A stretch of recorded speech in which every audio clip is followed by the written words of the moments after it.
Good morning students. आज मैं आपको कक्षा 12वीं से वेदांत पुस्तक का पाठ नंबर 2 जिसका शीर्षक है जूझ, जिसके लेखक हैं डॉक्टर आनंद यादव। तो उस पाठ के प्रश्न उत्तर, कुछ बोधपरक प्रश्न उत्तर हैं, मैं उनके बारे में आपको समझा रही हूँ। वैसे मैंने पहले बहुत से प्रश्न उत्तर, पाठ का सार सब कुछ समझा दिया है। आपने वो वीडियो देखा होगा तो आपको समझ आ गया होगा, और यदि नहीं देखा है तो प्लीज़ उस वीडियो को देखें और समझने का प्रयास करें। तो आज हम इसके कुछ अन्य प्रश्न जो हैं वो करते हैं, तो मैं आपको समझाती हूँ। अब पहला प्रश्न आ जाता है, लेखक और उसकी माँ दादा से क्यों डरते थे, यानी लेखक के जो पिता थे उनसे क्यों डरते थे। क्योंकि लेखक के पिता जो थे बहुत ही गुस्से वाले स्वभाव के थे। जरा जरा सी बात पर उसे और उसकी माँ को मारते थे। माता के मन में उसके दादा की एक जंगली सूअर जैसी छवि बैठी हुई थी। मतलब उसकी माँ के मन में पिता के प्रति पिता की कैसी छवि थी, जैसे कोई जंगली सूअर हो जो कि पढ़ाई की बात सुनकर उस पर सूअर की तरह गुर्राता था। अतः लेखक और उसकी माँ दादा से पढ़ाई की कोई भी बात नहीं कर सकते थे। लेखक की माँ भी चाहती थी कि वह पढ़ लिख कर एक बड़ा आदमी बने, यानी कोई नौकरी करे, हमेशा खेत में ना लगा रहे। लेकिन उसके दादा के विषय में, मतलब इस पढ़ाई के विषय में उसके दादा से कोई बात नहीं कर सकती थी, यानी लेखक के पिता से कोई बात नहीं कर सकती थी। फिर है, लेखक और माँ ने मिलकर कौन सी युक्ति निकाली जिससे लेखक पाठशाला जा सका। लेखक ने अपनी माँ को राव साहब के पास जाने के लिए तैयार कर लिया था। उसने कहा कि हम वहाँ चलते हैं, उनसे कहेंगे तो वो पिता को बुला करके मेरी पढ़ाई के लिए कहेंगे तो शायद पिताजी मान जाएंगे।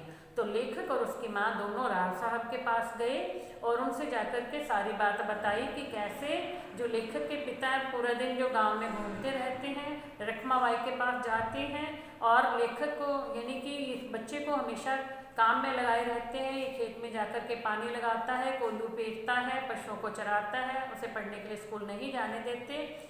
तो आप उसे बुलाकर समझाएं, लेकिन ये भी ना पता चले उन्हें कि हम यहाँ पर आए थे आपसे ये बात करने के लिए कि पढ़ने के लिए इसको स्कूल में भेजा जाए। तो तब राव साहब जो है उन्हें बुलाते हैं और उसके साथ उन्होंने ये भी कहा कि जब वो आएंगे उसके साथ तुम भी थोड़ी देर के बाद तुम दोनों माँ बेटा भी आ जाना, तो आमने सामने बात हो जाएगी।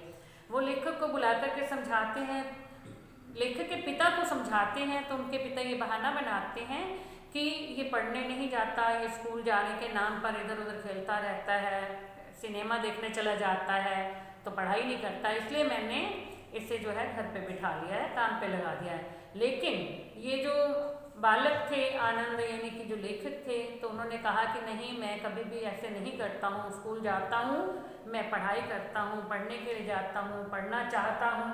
तो ये सब बातें जब उन्होंने कही तो राव साहब ने जो है लेखक के पिता को आदेश दिया कि तुम्हें जो है इसे स्कूल जाने देना है, कल से ये बच्चा स्कूल जाएगा।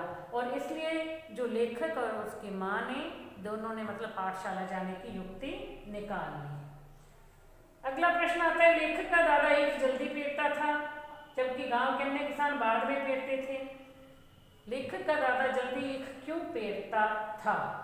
गांव में ईख पेरने की परंपरा में गांव वाले तो ये मानते थे कि यदि गन्ना पक जाएगा, मतलब गन्ने को तब यदि पेरेंगे तो उसमें क्या रस गाढ़ा हो जाएगा और गाढ़ा रस होने से गुड़ ज़्यादा बनेगा, वो तो तब पेरते थे। लेकिन लेखक के पिता जो थे वो जल्दी गन्ना पेरते थे, जल्दी ईख इसलिए पेरते थे, वो चाहते थे कि जल्दी मैं पेरूंगा, एक पेड़ जल्दी गुड़ बनेगा, जल्दी बाजार में गुड़ जाएगा तो मुझे जो है अच्छा खासा पैसा मिल जाएगा। यानी बाद में तो सभी लोग जो है गुड़ बेचना शुरू कर देते हैं जब सारे बना लेते हैं, तो इसलिए वो जो है जल्दी कोल्लू चलाना शुरू कर देते थे। ठीक है, फिर अगला प्रश्न है, पाठशाला भेजने के लिए लेखक के दादा ने उससे क्या क्या वचन लिए थे। ठीक है, पिता ने पाठशाला जाने से पहले, मतलब लेखक के पिता ने ये कहा कि ये पाठशाला जाने से पहले खेत में जाएगा, खेतों को पानी लगाएगा और सवेरे आते समय बस्ता भी साथ में, बैग यानी लेकर के ही खेत जाएगा और वहाँ से सीधा स्कूल चला जाएगा। और आते समय छुट्टी होते ही बैग घर पे रख करके सीधा खेत पर जाएगा और वहाँ जाकर के पशुओं को चराएगा। यदि कभी खेत पर ज़्यादा काम निकल आए तो उस दिन उसे स्कूल से छुट्टी भी लेनी होगी।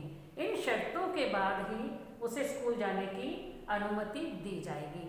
लेकिन लेखक बहुत परिश्रमी थे, मेहनती थे, उनके मन में पढ़ने की दृढ़ इच्छा थी, इसलिए उन्होंने अपने पिता की ये सब शर्तें मान ली और उसी के अनुसार जो है वो पढ़ाई भी करने लगे और काम भी करने लगे। फिर प्रश्न आता है, ये प्रश्न ध्यान से सुनना। लेखक का नाम आनंदा किसने रखा था और क्यों? लेखक का माँ बाप द्वारा जो रखा गया नाम था वो जकाते था। क्या नाम था लेखक का जो उसके माता पिता ने रखा था? जकाते। लेकिन मास्टर जी ने उसकी पढ़ाई की रुचि देखकर उसका नाम आनंदा रख दिया था। मतलब वो पढ़ाई करता था, बड़ा आनंद से करता था, खुश होकर के, मन लगा करके पढ़ाई करता था, इसलिए उसका नाम आनंदा रख दिया। लेखक शुरू में तो पाठशाला में नए लड़कों को देखकर तथा चौहान के लड़के द्वारा शरारत किए जाने पर इतना निराश हो गया कि वह स्कूल जाना छोड़ना चाहता था। लेकिन कम उम्र के किशोर वसंत पाटिल की प्रतिभा से प्रभावित होकर वह स्वयं भी परिश्रम करने लगा और वह गणित सब्जेक्ट में, मैथ में यानी इतना होशियार हो गया कि वो उसका मुकाबला करने लगा और मास्टर जी ने उसे, उन दोनों को कक्षा का मॉनिटर ही बना दिया। मतलब वो तो मॉनिटर था ही, लेकिन इसके साथ साथ ये भी जो है सारे काम देखने लगा। दोनों मिलकर कक्षा के सभी बच्चों के सवाल जांचने लगे, यानी कॉपी चेक करने लगे। अतः उसकी योग्यता और लगन को देखकर मास्टर जी ने उसका नाम आनंदा रख दिया था। तो ये प्रश्न है कि आनंदा किसने रखा था? उसके अध्यापक ने रखा था। और माता पिता द्वारा रखा गया नाम क्या था? वो था जकाते। ठीक है। फिर है, लेखक कवियों को आदमी कब समझने लगा था? अधिकांश लोग कवियों को किसी दूसरे लोक का प्राणी समझते हैं। लेखक भी अपनी किशोर अवस्था में कवियों को अलग ही तरह का प्राणी समझता था। लेकिन जब मास्टर सौंदर्यकर स्वयं कविता लिखते थे, उन्होंने अपने घर के दरवाजे पर छाई मालती की बेल पर भी कविता लिखी और लेखक को सुनाई। तब कवि और मालती, लता दोनों को जानता था। जो लेखक था उसको पता था कि कवि कौन है, लिखने वाले कौन है, उसके टीचर हैं। और मालती जो है वो दरवाजे पर रखी हुई एक पौधा है, एक बेल है। तब मास्टर जी ने उसे कई कवियों के काव्य संग्रह भी दिखाए। इन सबसे स्वयं लेखक ने भी कविता करना सीख लिया और तब उसे लगने लगा था कि जो कवि होते हैं वो भी हमारे जैसे ही व्यक्ति होते हैं, उनमें भी वो भी हमारे जैसे हाड़ मांस के बने हुए व्यक्ति हैं और इस तरह से इसी लोक के रहने वाले वो प्राणी हैं, कोई अलग लोक से आने वाले नहीं होते हैं। तब उसने भी जो है कविता लिखनी शुरू कर दी और वो स्वयं भी एक अच्छे कवि बन गए। तो इसके अलावा बच्चों और बहुत से प्रश्न हैं जो बन सकते हैं इस पाठ के, लेकिन उन प्रश्नों के उत्तर आप जो है स्वयं भी लिख सकते हो। प्रश्न है, मास्टर के दरवाजे पर छाई मालती की बेल का लेखक के कवि बनने में क्या योगदान है? तो इसका उत्तर आप स्वयं लिख के देखोगे। ठीक है। फिर है, लेखक ने कवि बनने के लिए क्या क्या प्रयत्न किए थे? वो सारे, जब वो खेतों में जाता था कैसे कैसे कविता करता था, कैसे उसके टीचर ने उसका योगदान, उसका सहयोग किया था। ठीक है। ये भी आप प्रश्न आप अपने आप लिखोगे। तो इन दोनों प्रश्नों के उत्तर आप जो है स्वयं लिखोगे और बाकी प्रश्न जो मैंने उनके उत्तर आपको समझा भी दिए हैं। तो बच्चों आप अपने आप इन प्रश्नों के उत्तर लिखोगे, इस वीडियो को देखोगे, जैसे मेरी आवाज़ को सुन रहे हो आप, मैं बोल रही हूँ उत्तर, आपने सुना, समझने का प्रयास करो इन उत्तर को सुन करके और फिर उसे अपने आप से लिखो। तो आज के लिए इतना ही, बाकी बाद में देखेंगे। दूसरे वीडियो में मैं आपको इसी पाठ के कुछ प्रश्नोत्तर और समझाऊंगी। Thank you.